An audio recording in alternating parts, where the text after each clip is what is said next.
It was the greatest rally ever, a rally to end all rallies. President Trump touting the United States as the hottest country in the world at last night's Great American State Fair rally. The fair kicks off nationwide celebrations now for America's 250th anniversary. And who could forget, of course, the UFC held Freedom 250 at the White House, all great events celebrating the birth of our nation. But don't tell the liberals, especially those in media, who even clapped back at me. And by the way, if you thought this entire spectacle was inappropriate for something that takes place in the peripheral vision of Lincoln, well, that's a you problem. Something that middle America, the average American, could connect with. It's coming back to a sense of like, we don't need the snobby elites anymore pretending they're too good for us. Yeah, you know, the average American, they don't want their White House to stand for certain morals and values. The regular people in this country want their president to live in a slightly more violent Hooters. All right. I'm still okay that The Daily Show is watching us, so say what you want there. But this is something from comedian Tim Dillon that caught my attention because he's saying he believes the MAGA movement is in trouble. Listen. The MAGA movement is starting to be pulled apart, and it's fraying, and there's only so many parties you can throw. There's only so many UFC events at White House lawn you can throw to keep these people entertained. There's only so many concerts in the park or whatever the hell they're going to try to do. Kid Rock can only fly, do a flyby in a stealth bomber so many times before people start to go, hey, what's going on here? Why don't I have any money? Interesting take as we approach America 250. I'm pleased to bring in Michael Levine, a media expert, best-selling author, and Victoria Churchill. She is a U.S. political reporter for the Daily Mail. Victoria, I'll start with you. What do you think? Do you agree with Tim Dillon? Well, I think one point that he's missing, and, you know, I actually went to the Ellipse on the day of the UFC fight, and something that I noticed is that actually the people that were there didn't really seem to be overtly political, which I think is important to note. Because, you know, unlike most events in D.C. that are somehow aligned with President Trump, we typically see lots of, like, MAGA hats and things like that. But, you know, I was pretty pleased to see that there was a diverse crowd. It was, you know, men and women of all different ages that were there. And there wasn't actually too much political merch. There was, you know, mainly from what I saw, there were just people that were fans of the sport that were there. And so I think that just goes to show the White House is reaching beyond the typical political demographic to bring them in with these events. Yeah. And maybe it also goes to what I think, like the clip with the Daily Show, and like I said, I think it's great. You know, Jon Stewart can watch us every single day, right, Michael? Any publicity is good publicity, but it is the narrative around these events that might actually be the one that's anti-MAGA, not so much the people who are showing up. Because the Great American Fair last night, it was flyovers, it's beautiful, there's kids. It seems to be we're approaching a moment here for the celebrations, and there are people intent with their platforms to make it divisive and ugly. Mike, what say you?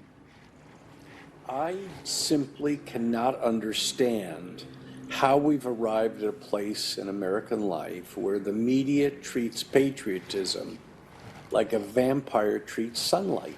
I don't get it. I don't understand it, except that it's massively ideological, and also it has some rootage in that very famous medical diagnosis, Trump derangement syndrome. If Trump is in favor of it, they despise it. And it is so visceral and palpable that it's painful to watch, actually.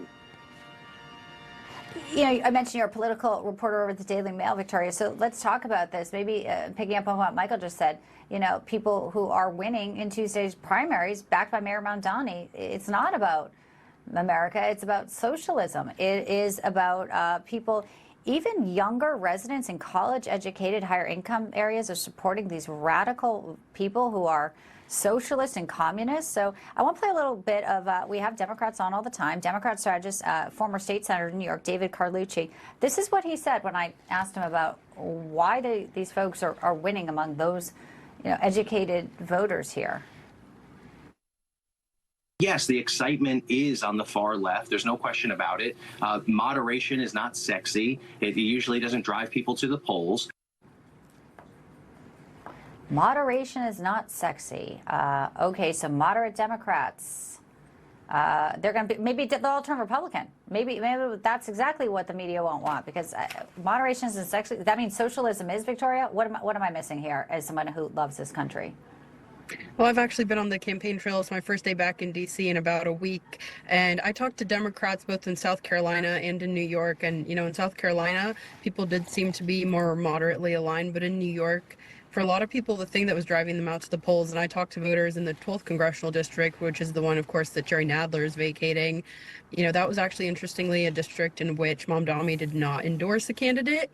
And so, you got somebody that was a little bit more establishment aligned, but in other places across the city, people really seem to be driven by their hatred of President Trump, versus, for example, in South Carolina, when I was talking to voters, they actually want to talk about pocketbook issues, about things like education. But in New York, it was all about that Trump derangement syndrome. Okay, well, I have just a few more seconds left. And Michael, you're going to get the final word here.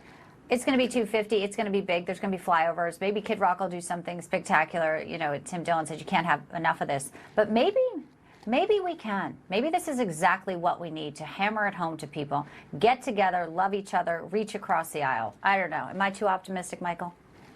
Well, no, I think there's a large portion of this country that resonates to your message. And then there's another large portion of this country that has been captured by a mind virus that is so rooted in anger.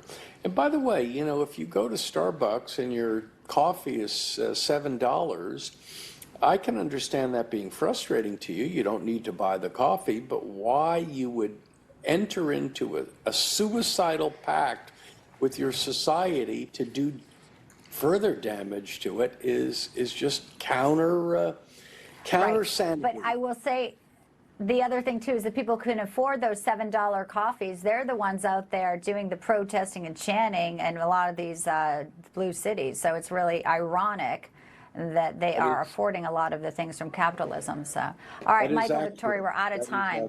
You guys are awesome. Hey, we're just all about the truth here on this program. I appreciate you both. And we thank all of you at home, no matter where you are, for tuning into Bianca Across the Nation. American Agenda up next. You don't want to miss it. Mike Johnson, President Trump, have an much anticipated